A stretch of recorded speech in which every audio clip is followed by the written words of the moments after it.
हरे कृष्ण। श्रीमद् भगवद गीता यथारूप अध्याय 3 श्लोक संख्या 2।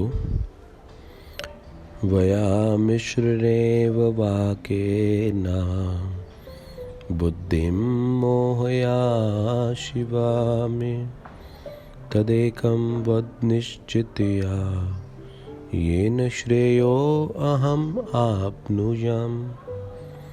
आपके व्यामिश्रित उपदेशों से मेरी बुद्धि मोहित हो गई है, अतः कृपा करके निश्चय पूर्वक मुझे बताएं कि इनमें से मेरे लिए सर्वाधिक श्रेयस्कर क्या होगा।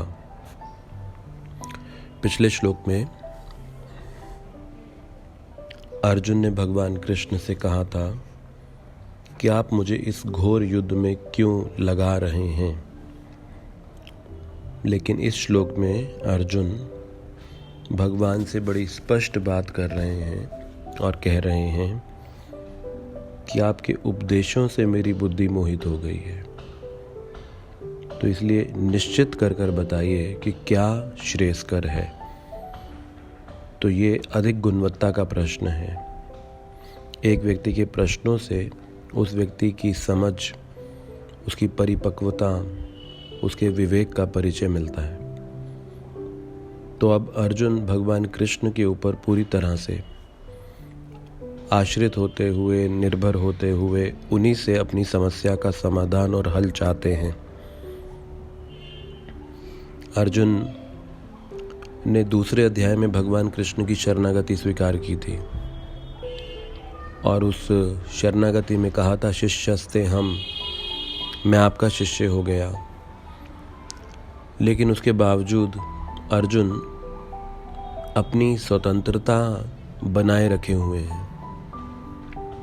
तो जिस हद तक एक जीवात्मा भगवान से अलग हटकर अपनी स्वतंत्र इच्छा को बनाए रखेगा, उस हद तक उसकी बुद्धि मोहित होती रहेगी।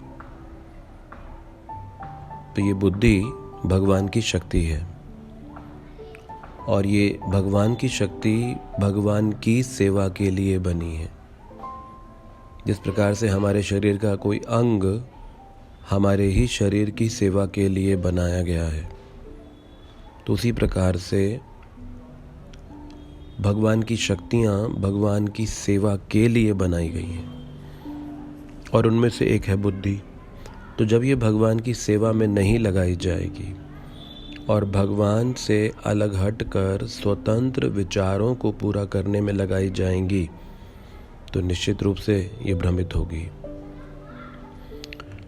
तो जब हम भगवान की इच्छा के अनुसार अपना जीवन जिएं, जैसे कि अर्जुन गीता के अंत में जाकर करेंगे, करिष्ये वचनम त्वा, आपके द्वारा दिए गए वचनों का मैं अपने जीवन के अंदर पालन करूँगा। तो जब अर्जुन ये कहेंगे या जब जीव ये कहता है कि मैं भगवान आपके अनुसार ही अपने जीवन को चलाऊँगा, तो ये सबसे सुरक्षित और सबसे सुखद परिस्थिति है इस दुखाले संसार के अंदर। क्योंकि जितना हम भगवान से अलग हटकर अपने बुद्धि के माध्यम से ये विचार करते हैं कि हम अपनी व्यवस्थाओं के द्वारा हम सुखी रह सकते हैं, हम सबका अनुभव है, जितनी भी हम योजनाएं बनाते हैं वो फेल हो जाती हैं। योजनाएं सुखी रहने के लिए बनाई जाती हैं, लेकिन परिणाम जो अपेक्षित है वो नहीं आता, और अगर आता भी है तो वो क्षणिक सुख के रूप में आता है। वो पूर्णतः हमें तृप्त और संतुष्ट नहीं कर पाता है।